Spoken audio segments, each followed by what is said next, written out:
Well, listeners, welcome to this special episode of the POA podcast. It's a chance for National Chair Mark Fairhurst to update us about a couple of particularly pressing issues. First off, the POA has just launched its members' survey. Now, this is a chance for members to contribute directly to the direction of travel for the union, isn't it, Mark? It is, and it's proved to be extremely beneficial for everyone. It was the first year last year that we launched it to compete with the employers survey, which we encourage people not to participate in. And we used the results from our survey to help us formulate not only our written submissions to the peer review body, but reinforce our oral submissions. And that ultimately yielded some, I think, positive results for the entire membership. The survey is accessed how exactly? It's really easy. So we just provide a link, which has been provided in a recent circular. We are this year going to put an advert in the gate lodge with a QR code. So you can simply scan the QR code in the comfort of your own home on your smartphone. And it takes about 15 minutes, if that, to complete. It's really been streamlined this year. So there's more relevant questions and less asking you for feedback, although there is a box at the end. If there's anything you want to mention at all, we're happy to take your responses, because obviously your responses will be used in written submissions to support our claim for an increase in salary. So this is a chance for individual members to directly share their experiences and put forward their views to the senior levels of the POA. It is, and a lot of members criticise us because our policy is not to take part in the HMPPS staff survey. But there's good reason behind that.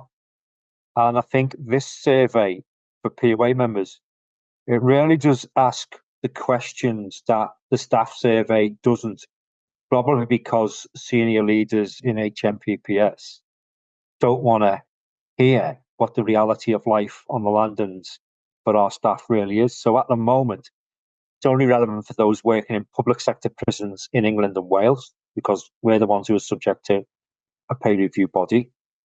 I know Scotland have got plans to do their own survey, and Northern Ireland have just done their own.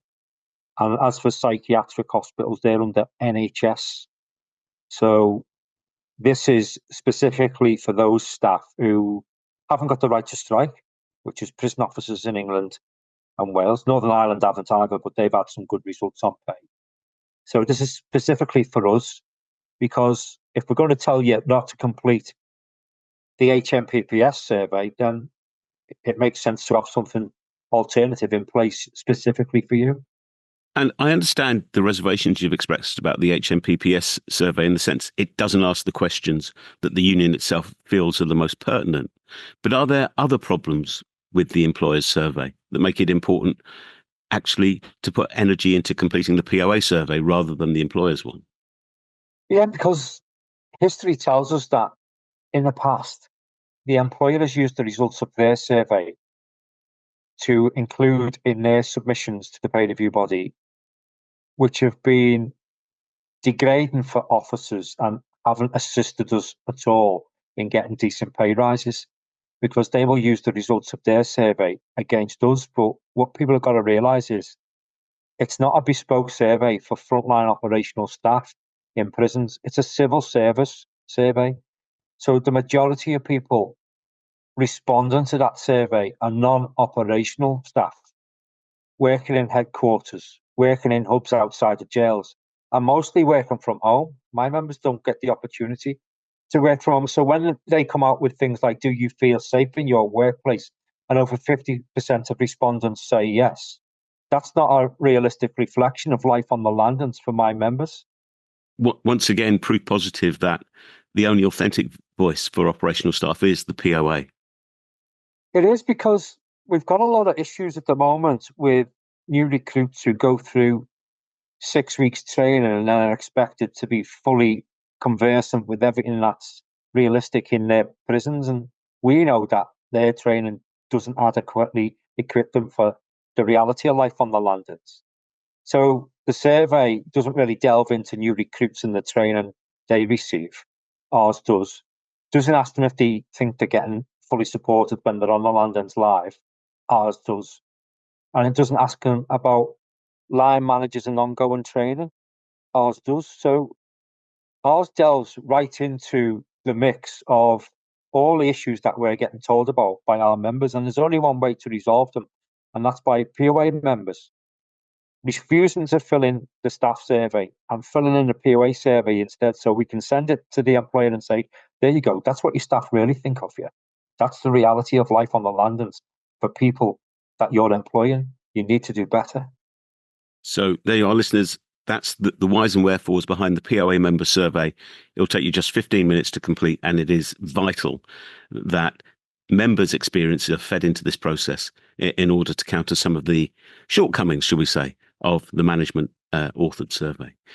Mark, as we're sitting here speaking, it would be remiss of us not to deal with the other big issue that has continued to occupy a lot of our attention and time, and that is overcrowding on the prison estate.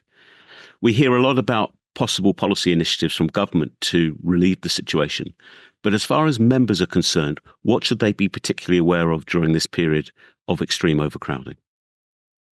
So from now until the 10th of September, it's going to get really, really tight for everyone. So if you're working in a reception prison, which are predominantly the local prisons within our inner cities that service the court, you're going to be under a lot of pressure, especially if you're working receptions. If reception staff, horrifically for quite a few months now, I've been going above and beyond.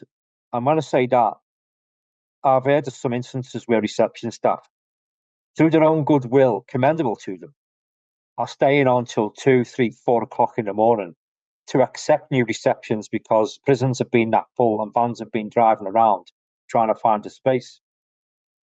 And then they'll work that late and then they'll be in work the next morning at 7 o'clock doing it all again instead of having 11 hours between each shift.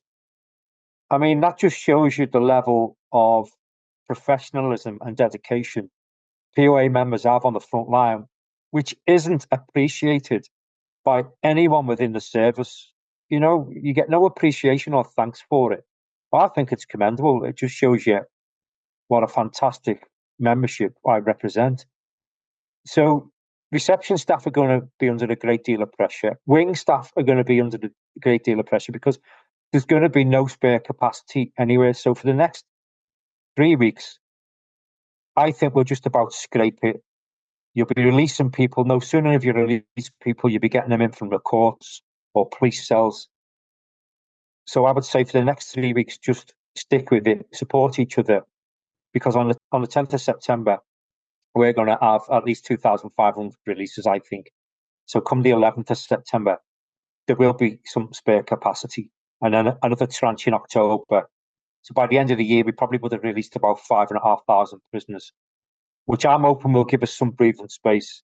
I'm hoping we'll be able to stabilise our jails, produce predictive regimes, offer prisoners more than what we can offer them now, but more importantly, give staff some downtime, and they're getting burnt out and stressed out. Just let's have some relief for staff. But of course, you're dealing with unpredictable human beings who are all going to be released on licence. This is all dependent on them not breaching a licence or committing more crime and ending up back inside by the end of the year. That's my biggest fear. And if, despite the professionalism and the eyes down, concentrate on the task from now till September the 10th, things get to literally to breaking point, what's the escalation route, if you like, for members, particularly in reception prisons, to make sure people are aware of their concerns and action can be taken? Well, when I walk around prisons, I always visit reception and I get the same complaints from reception staff that I want to go home at my shift finish time and I don't want to work till 2 and 3 o'clock in the morning. Well, that's fine. That's your shift finish time. All you need to do is inform the duty governor. I'm really sorry, Governor. I'm unable to stay beyond my shift finish time tonight. I want to go home. And unless they call an operational emergency, which they won't, because Phil Coppell has to call that, the Director General, not your local governors, Phil Coppell. So they won't call an operational emergency. So unless they do, you have to stay. But if they don't, you are staying late because you're a volunteer.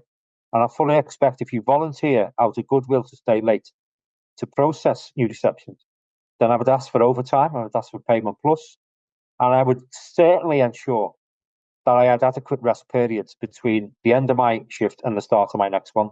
So I'd be looking at least 11 hours. So, for example, I leave work at 3 o'clock in the morning because I volunteered to stay late.